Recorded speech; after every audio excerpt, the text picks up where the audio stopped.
safe streets, vibrant neighborhoods, successful business and commerce. These are things that make a healthy community. We are a diverse community, rural, suburban, urban, a multitude of languages and ethnicities, ages and experiences. We are a collaborative community. Public-private partnerships make us a model community that others want to follow. It is what makes us unique. It is what makes us strong. The employees of Kent County reflect our diversity and seek to serve our communities. People in this county, in this area, we wrap our arms around each other. We come together to collaborate, to solve problems. We're all working for the good of the whole. And I think that's wonderful. And you can see it. You can see it as you drive around Kent County. Our impact starts the day a baby is born and a birth certificate is issued, to protecting children from deadly diseases through vaccination, to the public safety and justice provided by law enforcement and the courts, to offering veterans services and caring for the elderly. Every day we work to keep our communities robust. I think if you are somebody who's interested in serving your community, in building a strong knowledge base and a good group of people to work with, then the county is one of your best employment opportunities out there. It's been completely rewarding in every way I could possibly explain for 26 years, and I feel like I grow every single day still today.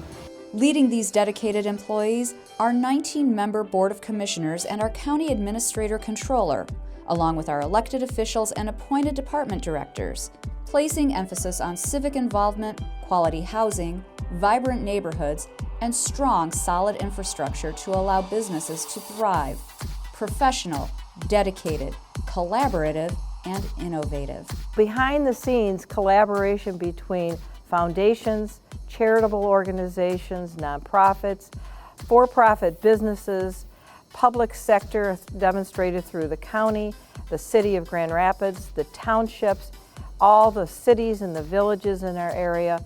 If we don't come together, then we will not have the strength that we have today, and I only hope to build upon that. Our aim is to make our communities the best they can be. We are involved in exciting development projects, sustainable recycling programs, and creative progressive prevention programming. We partner with elected officials, impacting policy ideas that become great achievements. We seek opportunities to reach out into the community and offer our services to help our residents make Kent County thrive. Our relationship is solid, both from a staff standpoint at the county level as well as the Board of Commissioners. And they understand what we do and the benefits that we can do for the community, and vice versa. We couldn't do what we do without the help of Kent County. While most of us are busy running our lives, Kent County's elected officials, administrator controller, and over 1,600 employees are serving the communities where we live our lives, so we can all have a place we are proud to call home. Kent County, its life well run.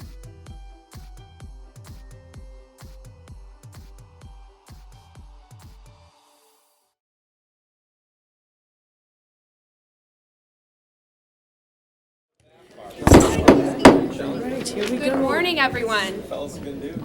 Today is Thursday, April 14, 2016. This is a meeting of the Kent County Board of Commissioners. I call this meeting to order. I'm chairing today's meeting as Chair Salfeld, Treasurer Parrish, Administrator DeLabio, and Steve Duarte are at their annual meeting with the ratings agencies in New York City. Madam Clerk, would you please call the roll? Commissioner Vonk. Present. Antor. Present. Morgan. Here. Jones. Here. Bolter. Here. Steck. Present. Ponstein. Here. Voorhees. I'm present, ma'am. Coleman. Here. Breevy. Here. Mast. Here. Vandermolen. Here. Hennessy. Here. Talon. Wilkowski. Present. Shibas. Here. Korndike. Present. Schroll. Present. All right, thank you. I now call on Commissioner Breevy to lead us in prayer. Thank you. You guys bow your heads with me. Heavenly Father, you are our creator and our sustainer, our light and our fortress. You are our wisdom and strength. We ask for your guiding hand to lead us through our meeting today. We ask that you may help us approach our tasks with wisdom and our colleagues with respect. May our conduct create an environment of cooperation and kindness. We ask that your wisdom would guide us as we seek to accomplish today's goals. Thank you for the opportunities you give us to serve you and to serve our communities. We ask these things in your holy name. Amen. I pledge allegiance to the flag of the United States of America and to the republic for which it stands, one nation, under God, indivisible, with liberty and justice for all.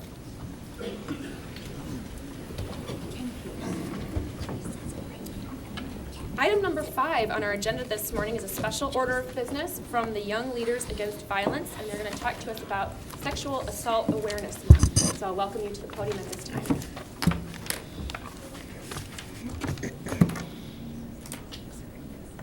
Hello. Hi, good morning. Good morning. We're Young Leaders Against Violence, and basically we're a group advocacy group. Hello. Yep. And we promote like healthy relationships and ending sexual violence in teen relationships.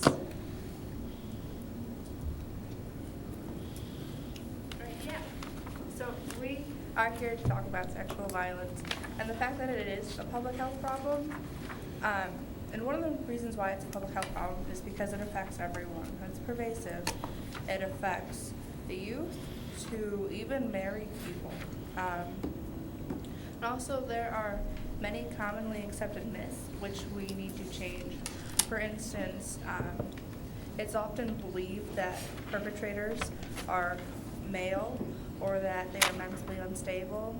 Or another myth is that the victim might invite sexual violence, like their clothing might be revealing, which we need to change them because they are very harmful to the victims. Also, the continuum of behaviors, both emotional and physical, the emotional aspect of these, of the repercussions of sexual violence, is often forgotten, and we need to address those. And those emotional repercussions can come in the form of like the victim being afraid to go outside or the victim being afraid to be by themselves.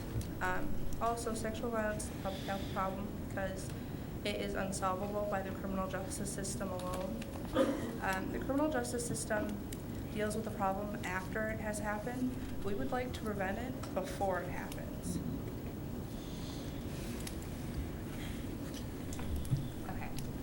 So for what we have for you today are a little bit of statistics that are from the Michigan Profile for Healthy Youth. So these are local statistics. So 1 out of 14 girls here locally are forced to have sexual intercourse, and 1 out of 33 boys. Furthermore, 1 out of 10 girls are physically hurt on purpose by a dating partner, and 1 out of 11 boys are also hurt. And then just in general, 1 in 7 girls are forced to perform sexual acts, and 1 in 15 boys. So as you can see, it's a really prevalent problem that not only affects girls, but it also affects boys, and it's very widespread. And it's something that happens not only to people you don't know, it's something that we need to take into account that it happens during dating relationships. This isn't something that happens just between a random person you meet on the street. This is somebody that you trust, you know, and this is where that educational aspect comes in. And then nationwide, 81% of parents in 2013 believed that teen dating violence was not an issue. And so this combined with the other statistics show that why we need to start taking like preventative measures, because if the parents don't even know that it's going on, then they cannot protect the children. And if children are equipped with the tools and skills to be able to like know what's happening, so that kind of leads into this. So, there's been a bill that is put up for legislation. It's the Teach Safe Relationships Act of 2015. And so what the bill does is it awards competitive 4-year grants to local educational agencies to provide professional development to school administrators, teachers, and staff on relationship behavior education, as well as educational programming and curriculum for students. So this would not only encourage schools and educational environments to promote healthy relationships among teachers and among those like serving as role models for the students, but also putting in the curriculum. Because if we think about it, while we have sexual education that teaches us about the anatomy of sexual intercourse, we very rarely have actually relationship education in our to what a healthy relationship is. And really that's where a lot of the violence stems from, when we don't know what is a healthy relationship. So this is a list of ways that the community can get involved.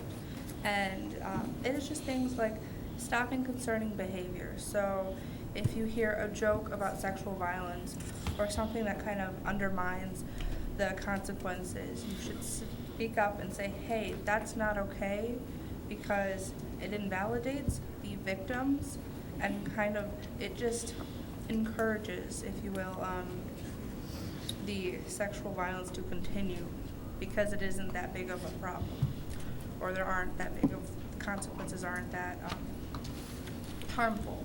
And also just validating the survivors and victims, that's incredibly important.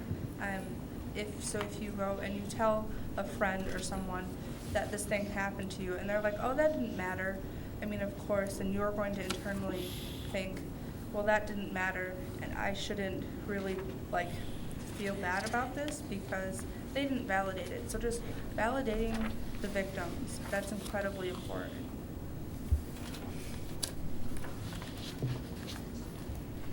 And so then there's ways that you as our social leaders can get involved.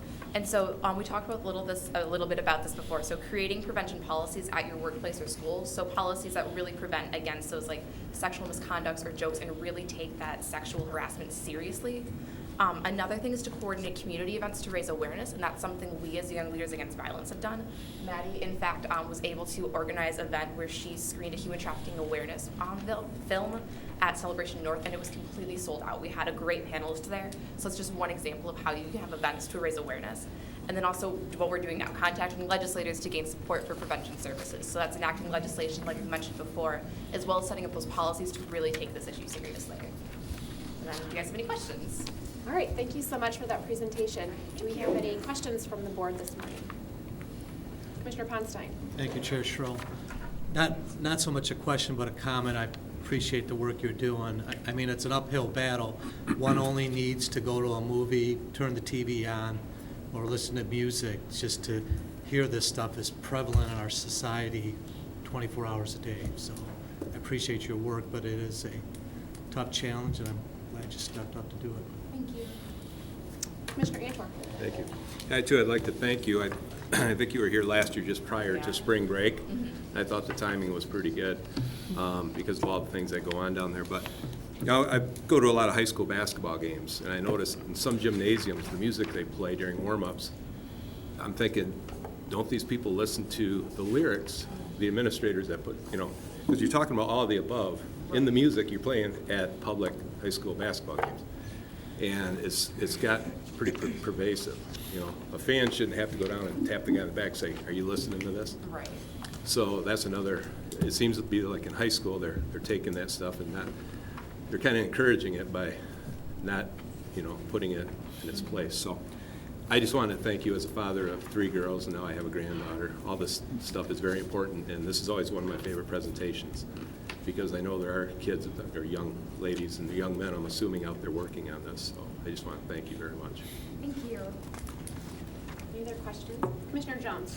Thank you, Chair. I just wanted to thank you for also coming out, and I know that this can be, as far as public speaking, maybe even a challenging environment to come up, and you all did a wonderful job, and you just should know that you presented this really, really well. So kudos to all of you, and keep up the good work. Commissioner Mass. Yes, thank you. I just echo the same thing. Thank you very much for being courageous and reminding us of the issue. But as it is so distressing, all the social media issues that go on.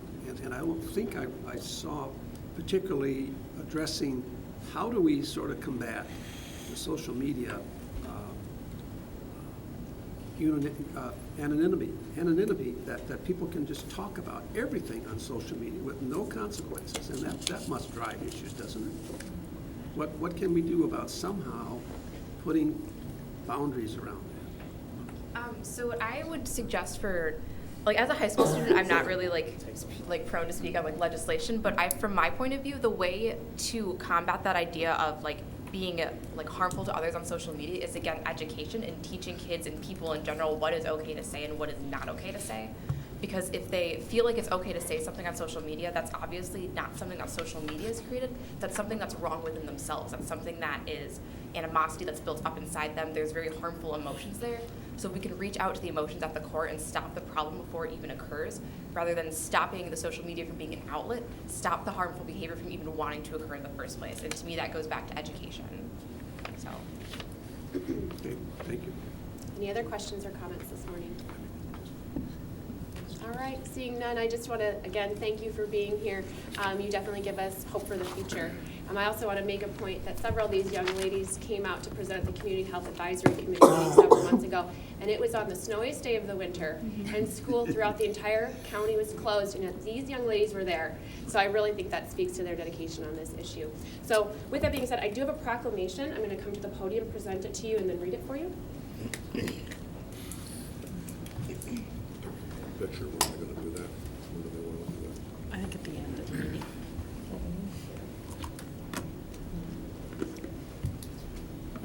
So here's our proclamation. Whereas Sexual Assault Awareness Month calls attention to the fact that sexual violence is widespread and impacts every person in this community, and whereas rape, sexual assault, and sexual harassment harm our community, and statistics show 1 in 5 women and 1 in 71 men will be raped at some point in their lives, and whereas child sexual abuse prevention must be a priority to confront the reality that 1 in 6 boys and 1 in 4 girls will experience a sexual assault before the age 18, whereas young people experience heightened rates of sexual violence, and youth ages 12 to 17 are 2.5 times more likely to be victims of rape or sexual assault. And whereas on campus, 1 in 5 women and 1 in 16 men are sexually assaulted during their time in college. And whereas we must work together to educate our community about sexual violence prevention, supporting survivors, and speaking out against harmful attitudes and actions. And whereas prevention is possible when everyone gets involved. The first step is increasing education, awareness, and community involvement. It is time for all of us to take action to create a safer environment for all. Now, therefore, be it resolved that the Kent County Board of Commissioners hereby proclaim April as Sexual Assault Awareness Month, and each day of the year is an opportunity to change the future. Thank you.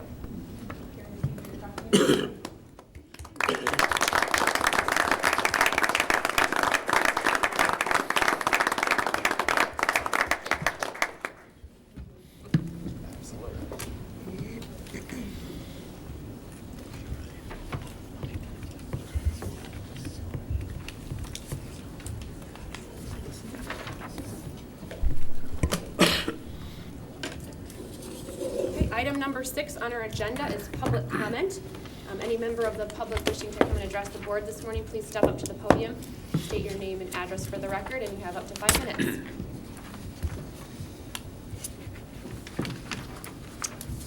Okay. No member of the public would like to speak today? Oh, I thought so. Okay. Good morning. Good morning. Is that on? Yep. Okay. Thank you very much. Patty Burkhalls here representing the Michigan League of Conservation Voters and also a member of the Agribusiness Committee. I know you have the final report before you today, and we did speak at the subcommittee meeting, but I wanted to let everyone on the commission know that we are wholeheartedly in support of the report.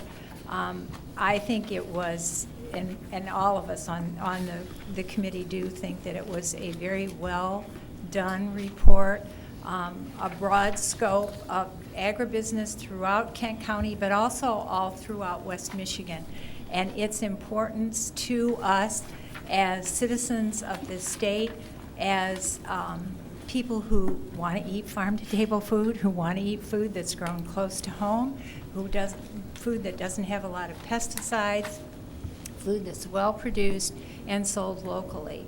I'm sure you've all read it, right? You will see in there the statistics that respond to the agribusiness community within Kent County and how important it is to the county as a whole, but also to the state of Michigan. You know, we are one of the biggest ag states in the United States. So we thank you for your participation. We thank you for your appointments to the board, and we look forward to working with you more on this issue going forward. Thank you.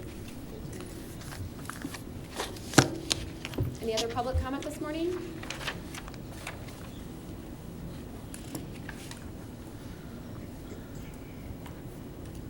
Good morning. My name is Teresa Hendricks, and I'm the Director of Michigan Migrant Legal Assistance. And we represent the farm worker community. And I also like to want to express my support and reiterate what Patty said, and that I think the report is very well done, and I was impressed with the thoroughness of it. And it is important for our ag jobs. We have a lot of workers that depend on farms to earn their living, and they live in our community and spend their money here. I know in Kent County, our last enumeration study showed that we had 2,685 working farm workers, and when we counted their families with them, we were closer to 5,000. So Kent County is the 5th largest user of farm labor, and we're a great place to have that kind of job. So we thank you for your adopting the resolution for the report. Thank you. Anybody have any questions? Actually, you're just here to make a public comment this time. Thank you.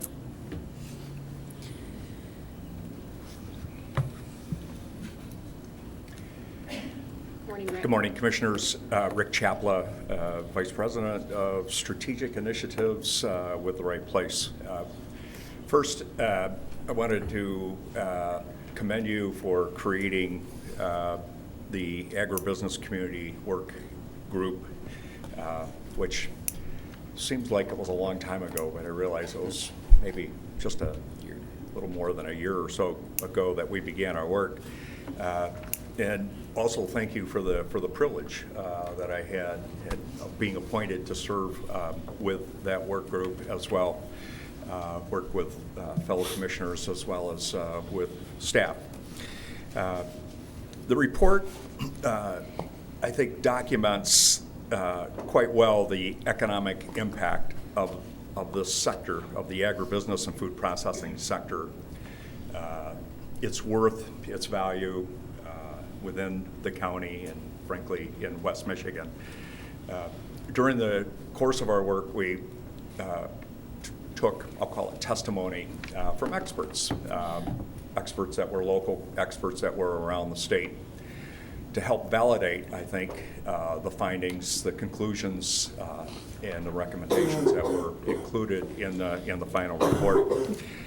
It was also a time, I think, during the receipt of those testimonies that many of the committee members, including myself, I think, came to grow in the appreciation of the importance of places like the Ridge and other growers throughout the county, especially because of their, I think, their importance in supplying the supply chain to a host of local and family-owned processors that we have, and we're so fortunate to have as a part of our Kent County economy. As an example, locally owned family business, Pearson Foods, growing, another company that has grown by leaps and bounds. Their dependency upon the available fruits and vegetable sector is part of the reason for their success. Others, like Heron Brothers and other family growers who frankly supply the likes of Gordon Foods, another locally owned family business that many of you, as I see shaking your head, also recognize the value and the importance of their growth, especially I think in the last 10 years. So it's a sector that now is worth billions to our economy. It employs thousands of people in the county, also in West Michigan. The report, I think, is not an end. It's a continuation. It's a recognition of the importance of that sector. It's part of the reason why it's also in our strategic plan, the Right Places strategic plan, the preservation and the growth of agribusiness and food processing, because of the intimacy of that supply chain.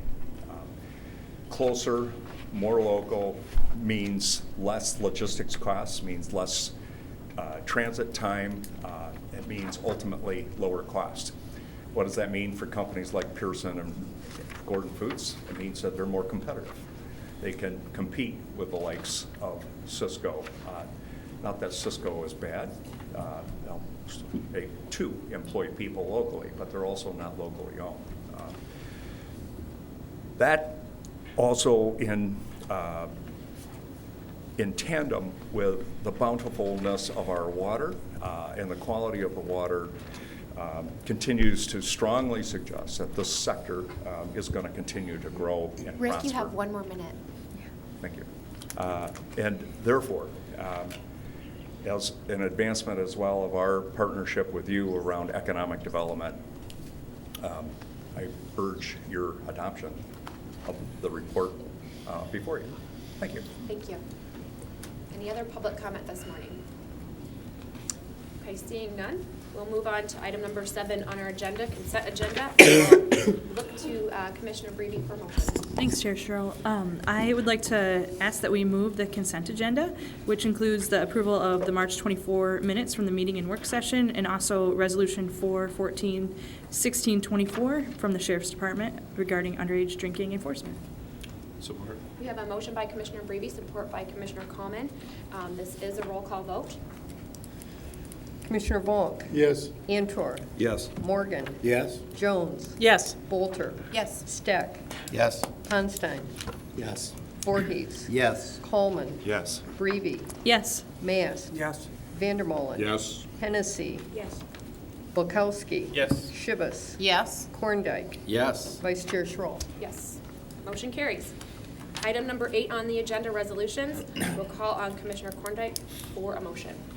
Thank you, Chair Stroll. I proudly move Resolution 25 of today's date, the adoption of the Agribusiness Community Work Group Report.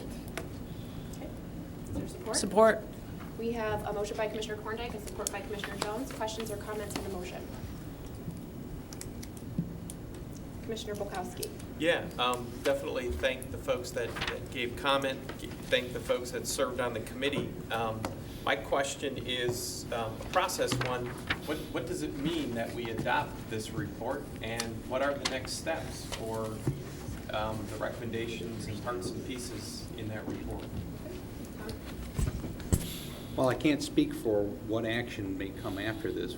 By adopting the report, what the board is doing is basically giving substance to the findings of the report and the recommendations in the report. You're endorsing what the report says.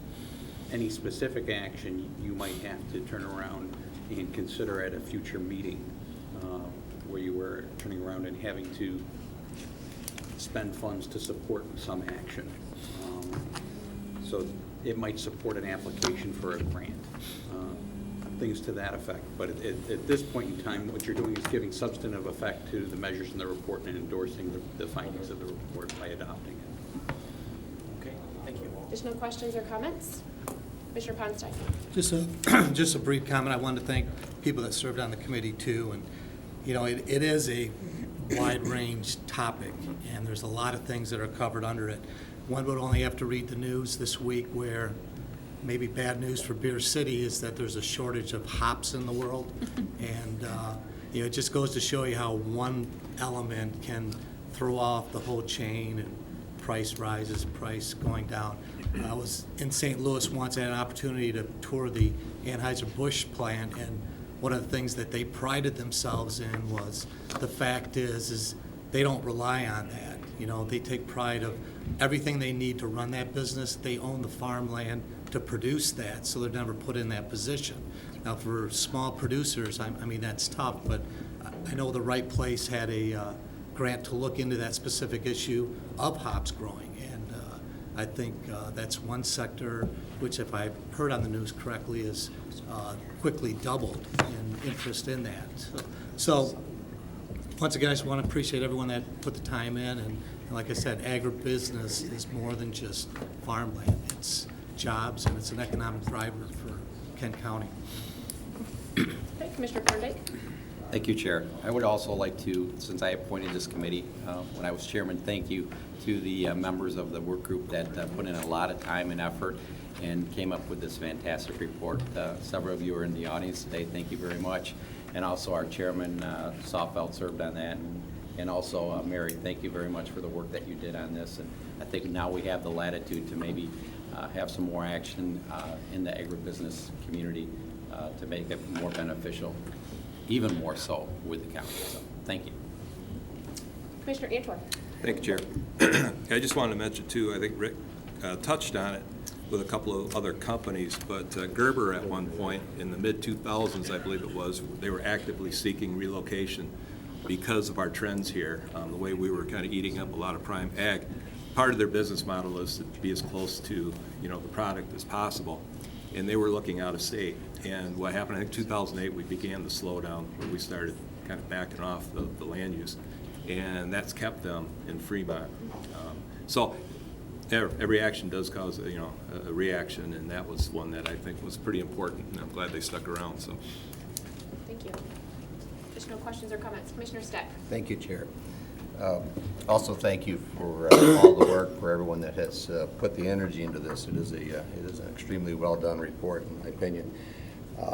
In partial response to the observations and questions from Commissioner Polkowski, my sense is that by adopting this report, it's really not the end of the conversation, it's beginning a conversation, and it will continue from here on out, and we anticipate that we'll continue to see initiatives driving out of this platform. Thank you for that. Additional questions or comments? All right, seeing none, I also want to thank the members of the committee for being here today. I know this was a labor of love. It was a process that took more than a year to put together. When we discussed this at LHR, there was some concern that these recommendations might sit on a shelf and gather dust somewhere, and I mentioned then, and I'll say it again now, the fact that you're here today, taking time out of your busy lives to make these comments and to be here to support this illustrates that won't be the case at all. So we'll kind of look to you now to point us in the right direction moving forward, so thank you for that. This is not a roll call vote, so all those in favor, please say aye. Aye. Opposed, same sign. Motion carries. Next resolution, I will look to Commissioner Vandermolen for a motion. Thank you, Madam Chair. I'd like to move Resolution 26 dated today, the 2016 Equalization Report from the Bureau of Equalization. Support. We have a motion by Commissioner Vandermolen and a support by Commissioner Voorhees. Are there any questions or comments on the motion? Commissioner Voorhees. Thank you, Chair Schroll. Appreciate your work this morning. Matt, we talked about this a bit in our Finance Committee meeting, and we mentioned about the impact of Proposal A on restricting the increase in the amount you can tax on real property. What kind of savings is that to, say, Kent County under Proposal A if we did not have that cap in there of the inflation or the amount determined? Yeah, so the overall SEV in the county is 24.1 billion, and the taxable, and that of course is the amount that's half of the true cash value of property in Kent County.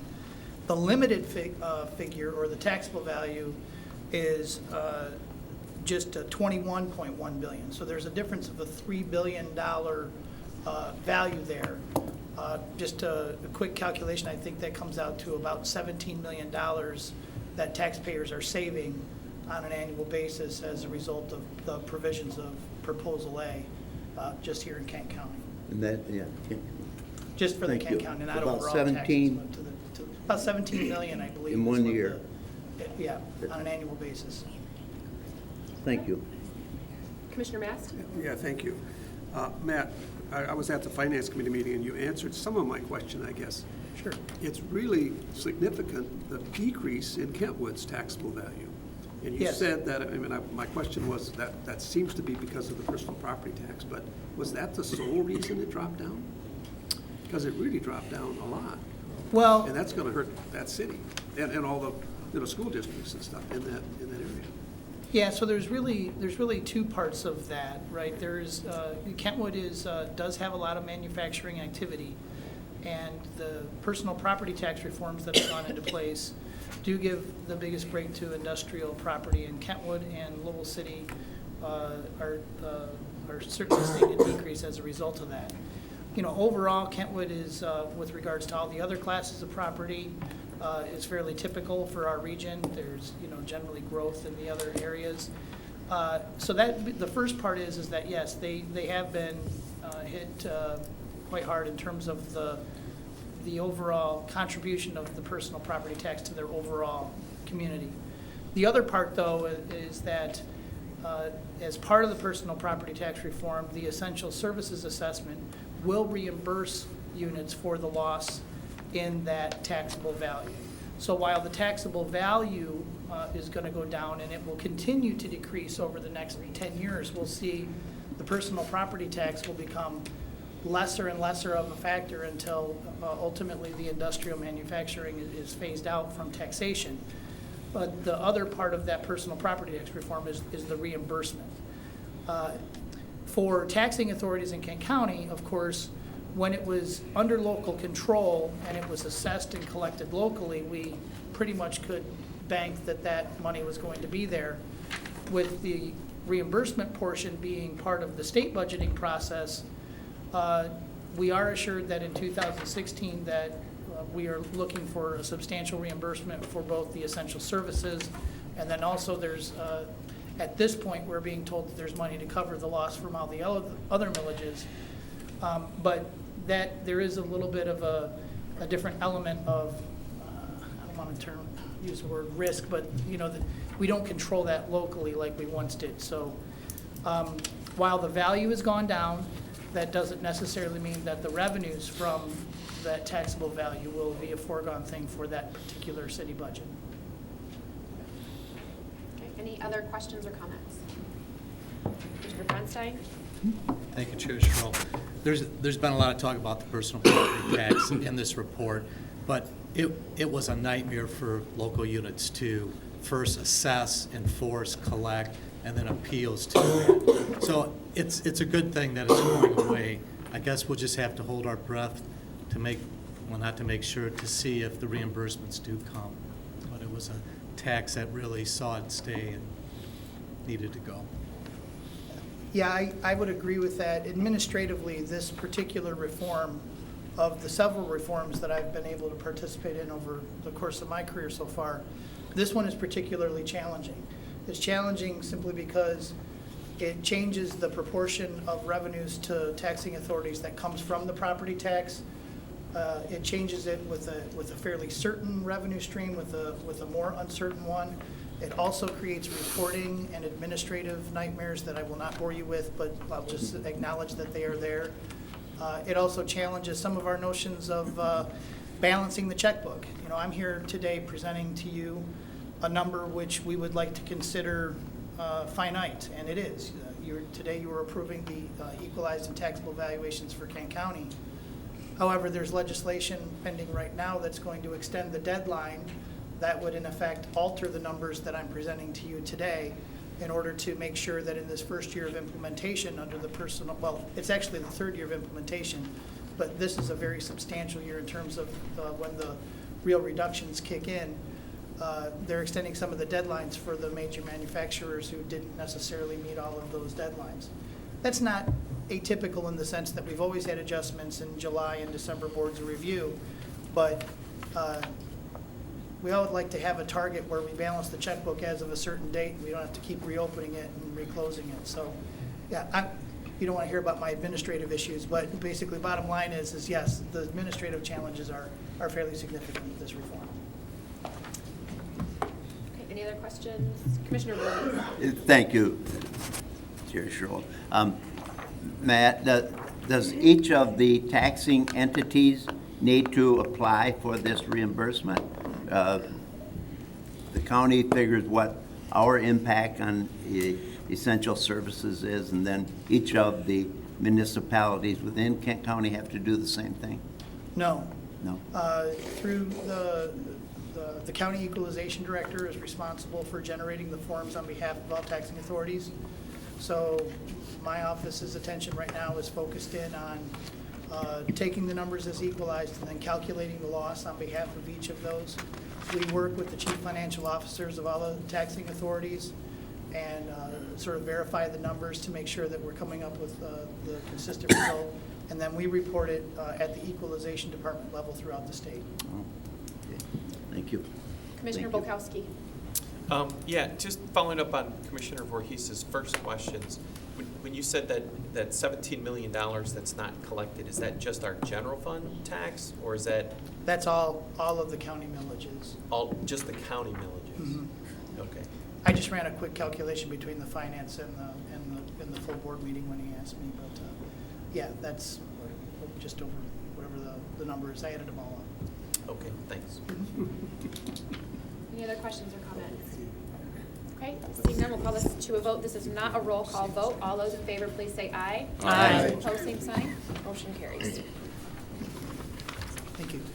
Next up on the agenda, I will look to Commissioner Thorndike for a motion. Thank you, Chair Stroh. I would like to move resolution number 27 of today's date to amend the front of the court budget to reflect new Medicaid reimbursement payments. Okay, is there support? Support. We have a motion by Commissioner Thorndike, support by Commissioner Vandermolen. Any questions or comments on the motion? Okay, seeing none, this is a roll call vote. Madam Clerk? Commissioner Bonk. Yes. Antor. Yes. Morgan. Yes. Jones. Yes. Bolter. Yes. Steck. Yes. Ponstein. Yes. Voorhees. Yes. Coleman. Yes. Breivy. Yes. Mass. Yes. Vandermolen. Yes. Hennessy. Yes. Bulkowski. Yes. Shivas. Yes. Korndike. Yes. Vice Chair Schroll. Yes, motion carries. Next up, I will look to Commissioner Vonk for a motion. Thank you, Chair Schroll. I'll move Resolution 28 of today's date, add scale office attendant position, Public Works. Support. Okay, we have a motion by Commissioner Vonk, support by Commissioner Thorndike. Questions or comments on the motion? Commissioner Antor.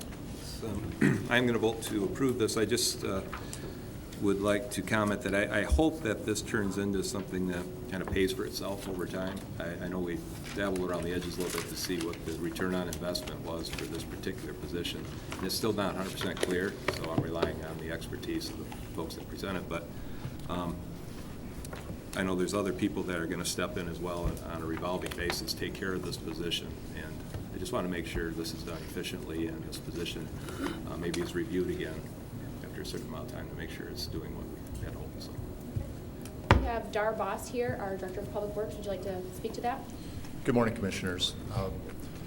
The scale house attendant position was, the request was made because of the fact that we're now charging a service fee for the inbound materials coming into the recycling center. Due to the reduced amount of commodity values, we've had to implement a service fee to make sure that the facility can operate at least at a break-even position. Next year, we're expecting that service fee to be somewhere in a range of $30 per ton. If we're estimating 40,000 ton coming in, that would be $1.2 million in revenue. The other piece is that we have to ensure that when we're billing, that we're billing accurately.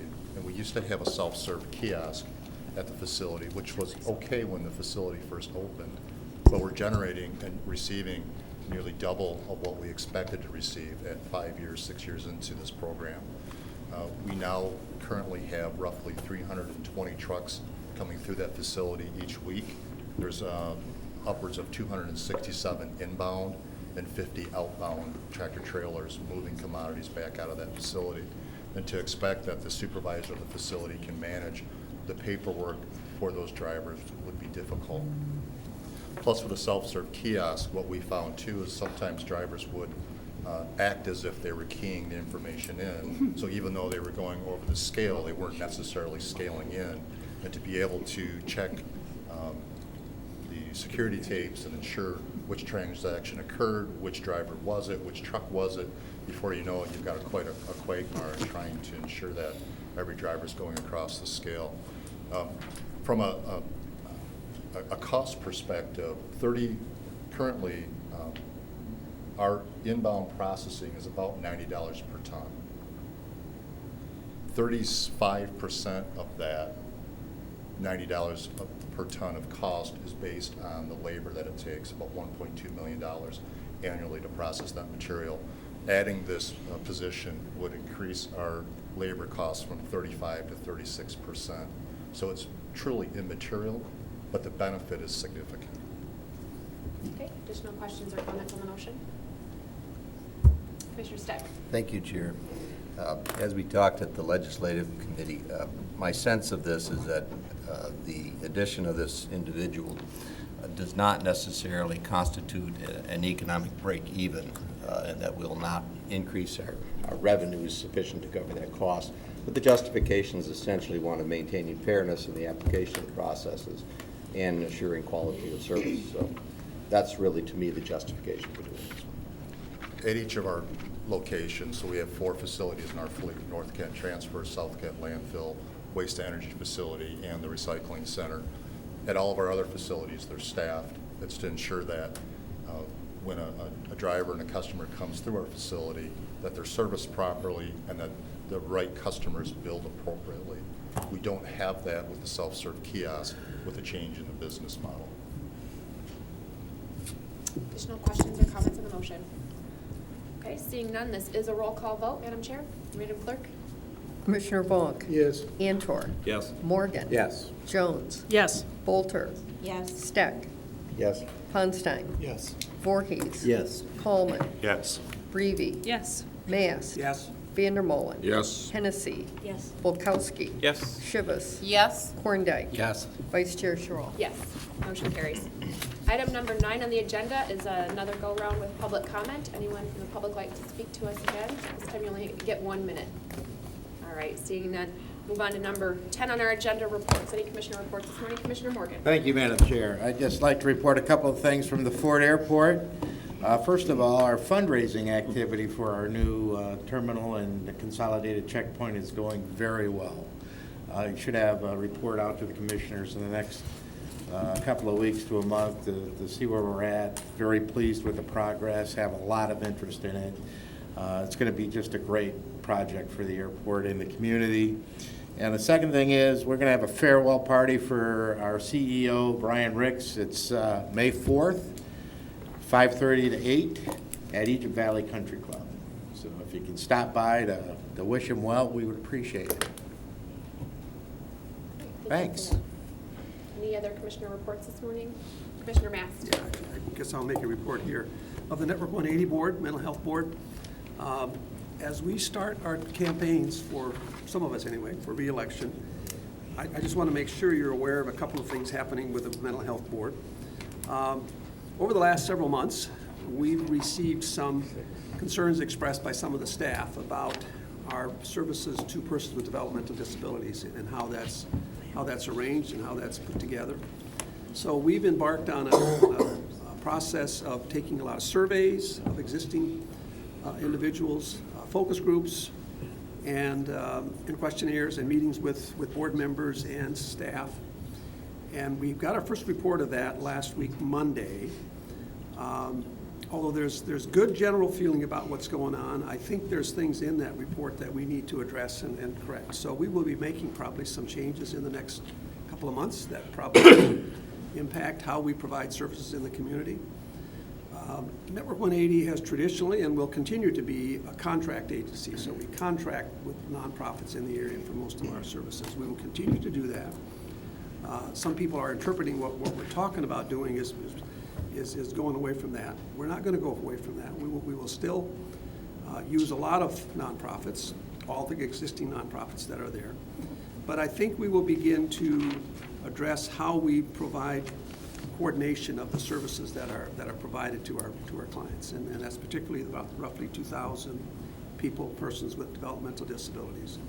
That's at least who we serve. There are a lot more in the community that we don't serve, I think, that probably need service. So it's a way of us being better serving nonprofit, better serving governmental entity, but there's always some differences of opinion about how that's going. So I want to give kudos to Dave Bukowski with his organization. They did some of the focus groups, recommended we hire Dr. DeBoer, who was very helpful for us. So just to let you know that that's going on. Thank you for your work and your report this morning. Are there commissioner reports today? Okay, seeing none, we'll move on to item number 11, Commissioner Miscellaneous. Any Commissioner Miscellaneous this morning? Commissioner Bree. Yeah, I just wanted to invite everyone to event that Hope Network and the Grand Rapids Public Museum are hosting later this month. It's on Wednesday, April 27. It starts at 5 p.m. and it's a bridge walk for autism. And it will be downtown Grand Rapids by the Blue Bridge. And it's just a walk across the bridge, and at the end of the event, the museum will be open for free to families with kids that have autism, and it'll be a sensory free evening for them. And I would just invite you guys to attend and support those families that have children with autism. Thank you for bringing that up, Commissioner Breve. I will be joining her on that walk, and also to make a note, April is not only Sexual Violence Awareness Month, but it's also Autism Awareness Month, and so that's one of the reasons why that walk is being held, so we'd love to see you there. Commissioner Antor. Thank you. After much discussion and coverage, the Grand Rapids Home for Veterans has approached the State's Attorney General's office, and they have agreed to let groups come in and use the facilities for fundraising activities. And so there's been a lot of back and forth because of the new direction that the home's taking. So we do have approval to use the new amphitheater that we rebuilt for them last year, and our event's going to be on June 18th, which is a Saturday. And we are going to be celebrating our World War II veterans on that day. And I'd like you to, if you have an uncle or a grandfather or father that's a World War II vet, we'd love for you to bring them down. We'll have a VIP tent set up for them, and we would like to make an opportunity for kids and high schoolers and so forth to be able to meet these guys. Because these guys are real heroes, and they're leaving us way too quickly. So the whole event's going to center around them, and it'll be June 18th on a Saturday at the Vets Home. So. Wonderful. Thank you for sharing that. Yeah. Any other commissioner miscellaneous this morning? Okay, seeing none, I will look to Commissioner Breve for a motion to adjourn. Yes, I move to adjourn, subject to the call of the chair, to Thursday, April 28, 2016 at 8:30 for an official meeting. I'm sorry, I had one more thing. Before you would get a support for that. I'm sorry, you guys. I've got two things. The board, there's going to be a group photo with all of us and our Young Leaders Against Violence immediately following this. So if you want to be here for the group photo, please do that. And then also the Parks Foundation breakfast at New Vintage Places on Wednesday, May 11th at 7:30 a.m. And if you want to attend, you need to RSVP to Pam by April 22nd. So anyway, saying that, now you can make your motion. Okay, I move to adjourn, subject to the call of the chair, to Thursday, April 28 at 8:30 a.m. for our next official meeting. To support. Okay, great. Thank you. Meeting is adjourned. Thank you.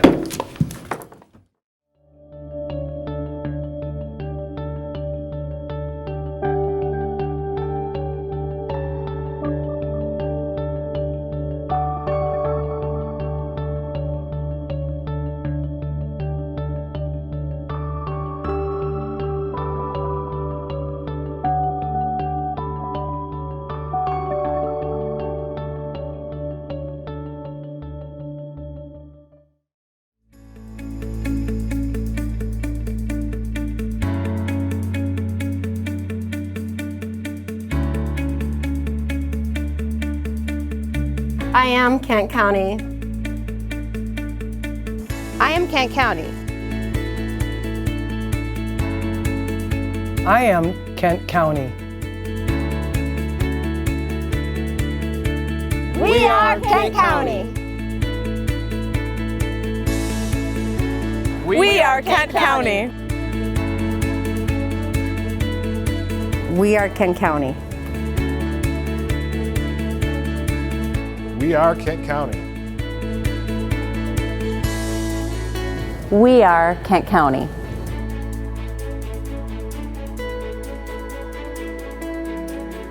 We are Kent County.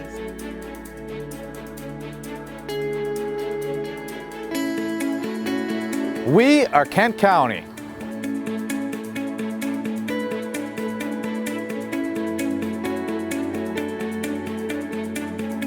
Bayard, Kent County. Ami, Kent County. Somos, Kent County. Mas Ira, Kent County.